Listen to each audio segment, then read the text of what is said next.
Masih bersama Martin Lucas Simanjuntak, pengacara keluarga Brigadir Yosua dan pakar ekspresi Kirdi Putra. Terakhir saya ke Bung Martin. Bung Martin, apa yang Anda khawatirkan terkait dengan perubahan ini padahal Barada Eliezer sudah menjadi justice collaborator?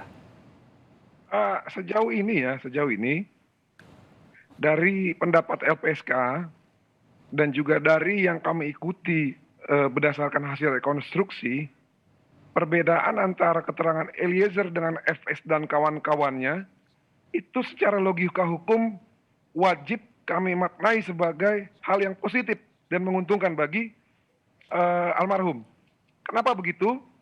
Karena Eliezer yang menjadi justice collaborator ini ya adalah saat ini satu-satunya harapan kita selain daripada alat bukti scientific crime investigation system melalui ilmiah maupun CCTV yang bisa membantah keterangan-keterangan bohong yang disampaikan oleh 4 orang yang tidak bertanggung jawab ini.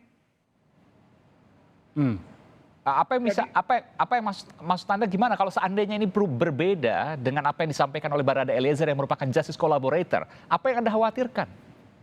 Tidak ada yang saya khawatirkan. Selama keterangannya Eliezer berbeda dengan FS, itu adalah hal yang positif. Oke.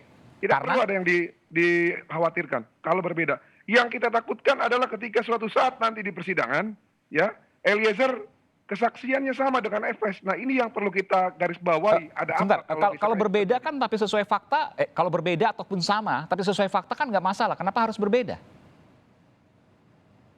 Mas Aiman, kita perlu mengingat ya bagaimana FS dan kawan-kawannya ini membuat seakan-akan seluruh warga negara Indonesia itu bodoh ya. Dengan sesuatu hal yang tidak masuk akal. Ya. Indikator sudah melakukan survei. 85% lebih warga Indonesia tidak percaya ada kekerasan seksual. Oke, baik. Jadi Anda mau menyatakan bahwa begini, kalau berbeda berarti Barada Eliezer masih di jalan yang benar. Anda mau mengatakan seperti ini versi Anda nih ya? Setuju. Itulah logika hukum yang tepat dalam kasus ini. Oke, baik. Tadi boleh saya sambung dulu nggak mengenai posisi pengambilan video ini menarik soalnya. Jadi karena kami sering makan buah dan sayuran, ya kami juga selain sebagai advokat, kami ini punya kemampuan ataupun sense of sensitivity yang peka. Sebelum kami masuk dan diusir oleh direktur itu, kami sudah profiling siapa-siapa aja yang ada di luar, siapa-siapa saja pendukung mereka, penyidik pakai baju apa, eksternal pakai baju apa, tim-tim pembantu pakai baju apa. Nah, pada saat video itu diambil dan kameranya melakukan jarak ke arah handphone tersebut, itu kami dapati bahwa ada orang berbaju putih. Nah, orang berbaju putih ini kan yang maksud Anda peran pengganti Yosua atau siapa? No. Banyak yang pakai baju putih di situ dah. Salah satunya kelompok yang menjadi pendukung mereka adalah pakai baju putih pada saat itu. Apakah anggota menurut Anda? Apakah Anda sempat mengenal ini bagian dari anggota polisi atau di luar anggota polisi? Saya tidak mau spesifik ke situ. Yang penting pendukung. Kalau saya maknai sebagai pendukung, pasti teman-teman sudah tahu yang dimaksud siapa. Nah intinya mereka inilah yang mungkin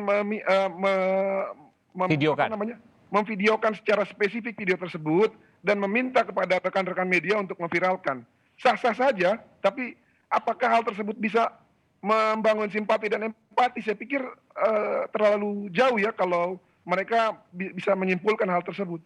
Karena faktanya sampai saat ini mereka masih mengarang bebas dengan membuat motif yang sudah terbukti palsu dan mereka ganti lagi lokus dan tempusnya. Terima kasih. Baik.